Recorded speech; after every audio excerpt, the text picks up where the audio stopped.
cautionner ces déclarations. La Bible dit que, écoute-moi, la Bible dit que l'Éternel a regardé certaines personnes avec qui il a marché.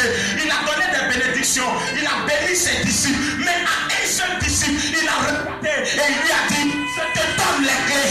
Il lui a dit, je te donne les clés. Il lui a dit, je te donne les clés.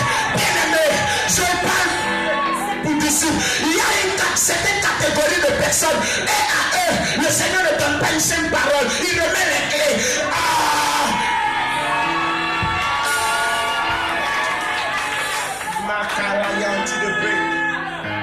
Voyez, même quand tu veux vendre, il faut avoir les clés du commerce.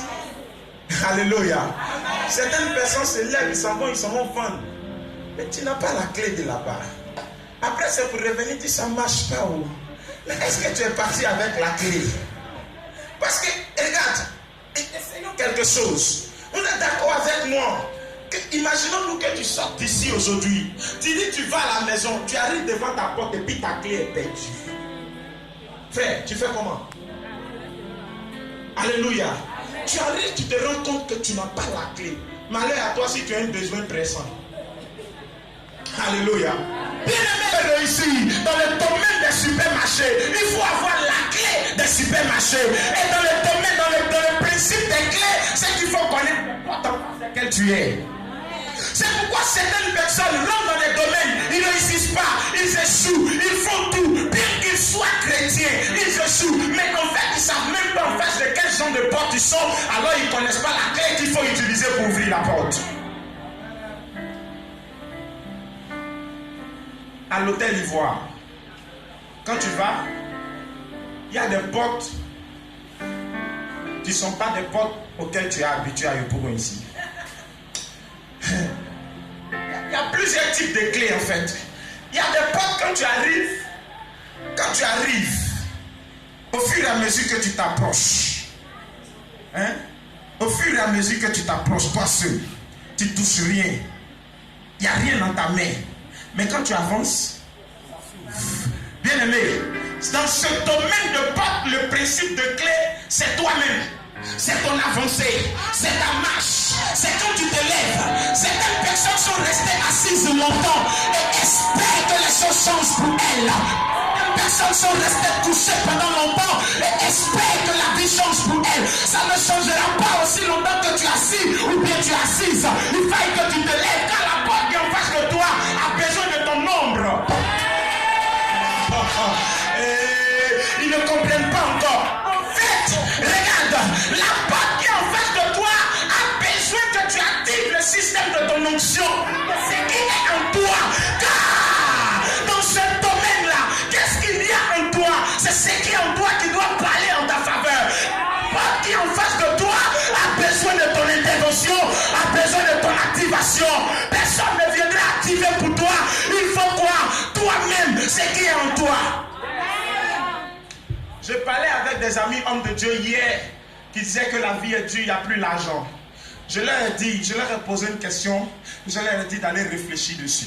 Parce qu'il y a un qui a dit que c'est dur, ça ne va pas, l'argent est loin de nous. Ouattara a fermé le système et puis il mange seul. Et là où nous sommes, notre Dieu a dit que l'or et l'argent lui appartiennent. Tu as déjà lu ça aussi, non? Tu as lu ça aussi? Et puis moi je lui ai demandé, va réfléchir, homme de Dieu. De quel argent parle Dieu? De quel or parle-t-il?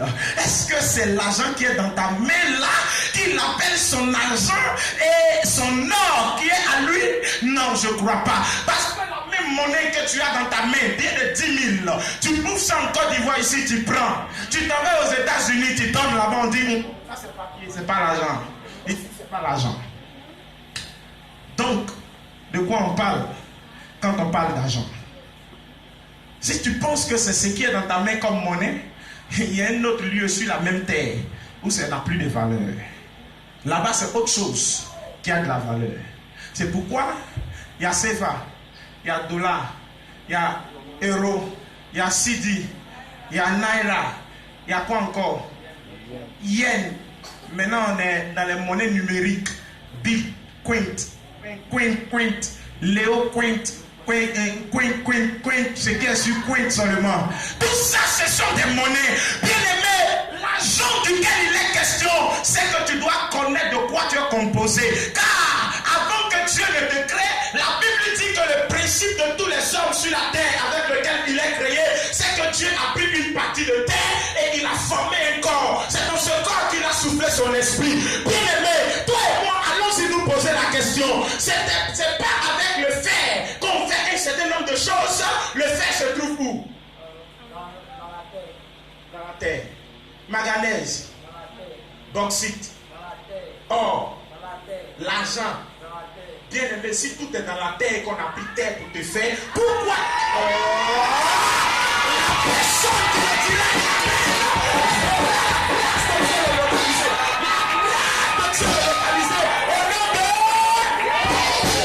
et ailleurs, c'est en toi. Bien aimé, ne pense pas que ça viendra de quelqu'un d'autre, ça viendra de toi-même. Car la chose ne se trouve pas ailleurs, la chose se trouve en toi. Donc, il y a certaines portes qui sont en face de nous, qui attendent notre activation.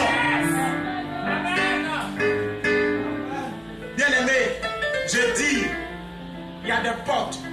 Au village là, la clé de la main est H. C'est ça on prend pour ouvrir. Ça c'est au village. Quand tu viens à Abidjan, on appelle ça vachette.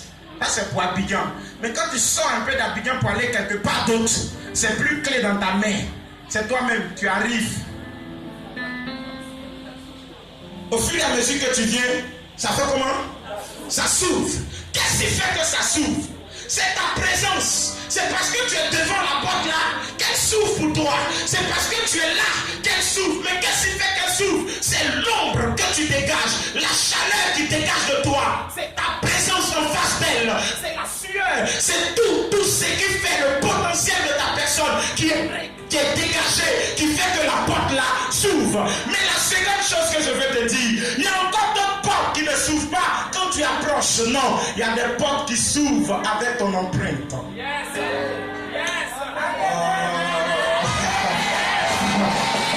Ce soir, je vais annoncer quelque chose de surnaturel. Il y a des portes en face de nous qui s'ouvrent pas avec ta présence, pas avec ta clé ordinaire, mais avec quoi? Ton empreinte, tu mets pas, et puis ça fait comme une main qui rentre.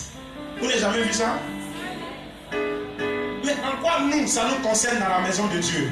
En fait, il y a certaines personnes que Dieu favorise à cause des actes qu'ils posent. Tu n'as pas compris? Il y a certaines personnes dans la maison de Dieu qui sont favorisées à cause de leurs actions qu'ils posent. Je reprends.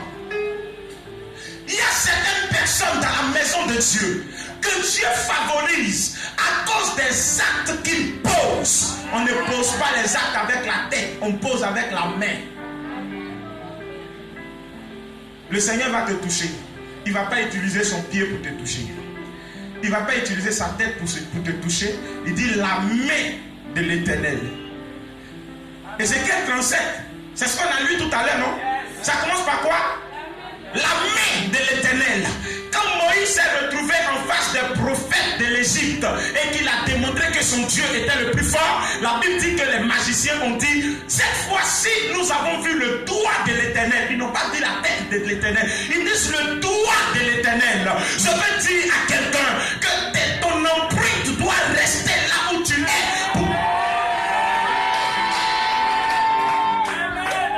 Il y a certains documents.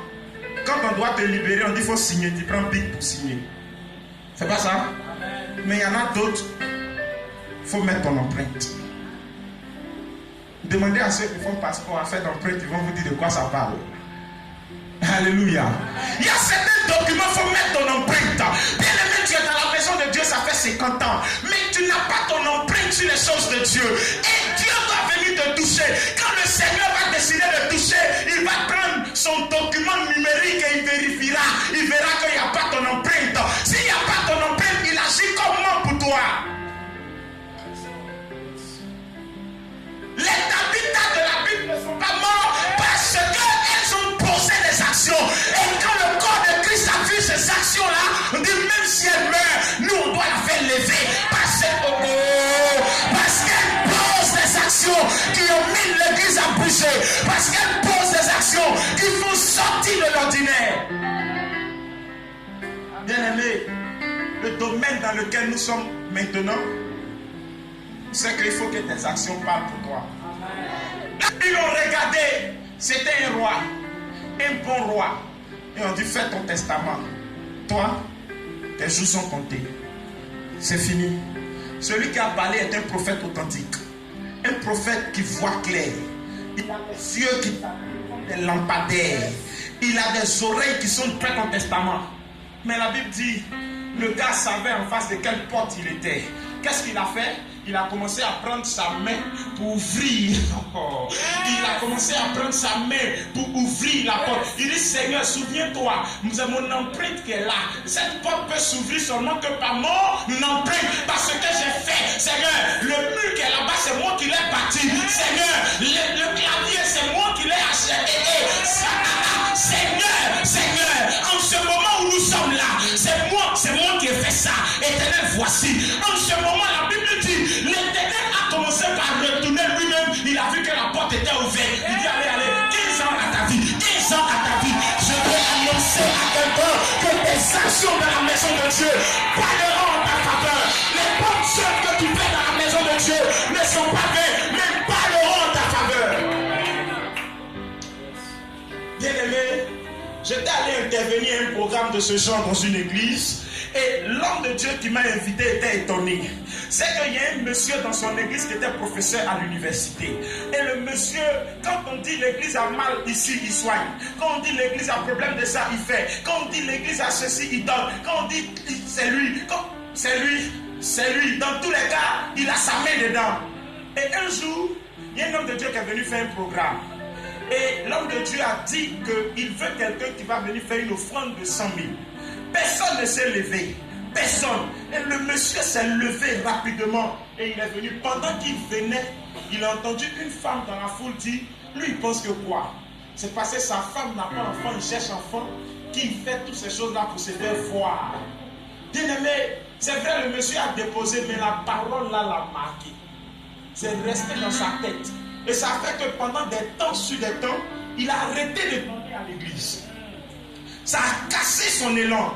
Quand on dit quelque chose, il ne réagit plus. Non, c'est pour ça que je parle de ça. Le Seigneur ne dit rien pour rien.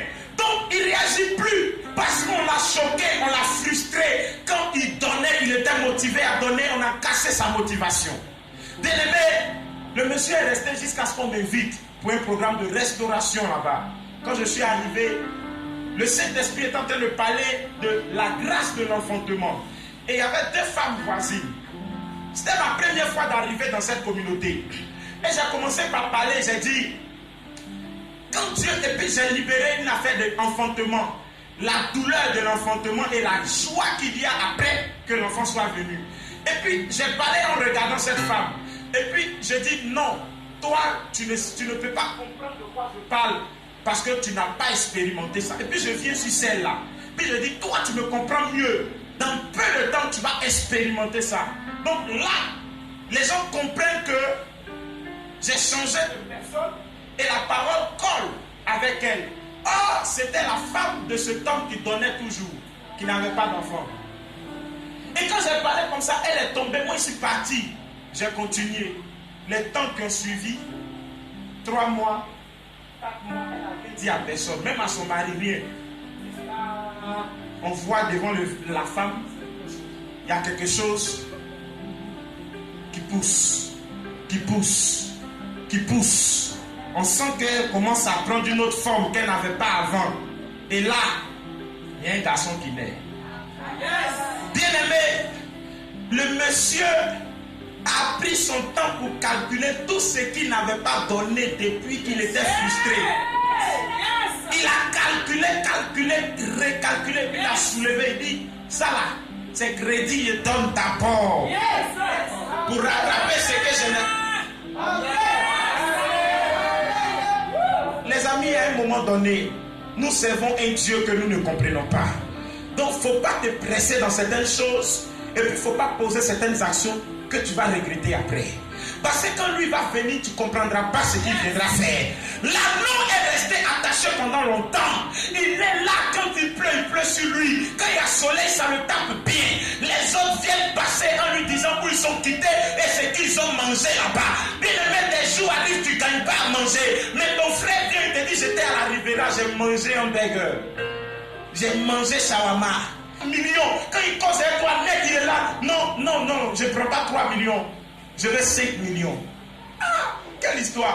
Nous, on cherche 100 000, 100 000. Lui, pourquoi il dit non, je ne veux pas 3 millions. C'est 5 millions ou rien. Quand lui cause près de toi, c'est millions qui sortent de sa bouche. Il n'a pas peur de millions, ça sort vite comme ça. Mais toi et moi, pour parler d'argent, on est collés sur 10 000, 15 000, 20 000. Et c'est notre vie tout autour de là. Mais il y a des gens comme ça, alléluia. C'est comme si tu es attaché. Mais ne pense pas que c'est la sorcellerie qui t'a attaché là. Si tu es chrétien ou chrétienne en tout cas, ne pense pas que le retard que tu connais est causé par les sorciers de ta famille ou de ton village. Dans le domaine de la chrétienté, il y a un principe. Le principe, c'est le principe de la mort et de la résurrection. Si je t'ai pété et que je t'ai taillé, quand j'ai accepté le Christ, je t'ai mort et ressuscité. Si je suis mort pour les péter. Et si je vis pour le Christ. Alors, le sorcier de ma famille n'a plus rien à voir avec moi. Le sorcier de ma maison n'a plus rien à faire dans ma vie. Car dans le domaine de la chrétienté, il y a le domaine de la mort et de la résurrection. Ou bien tu n'as pas connu ça? Tu n'as pas connu ça?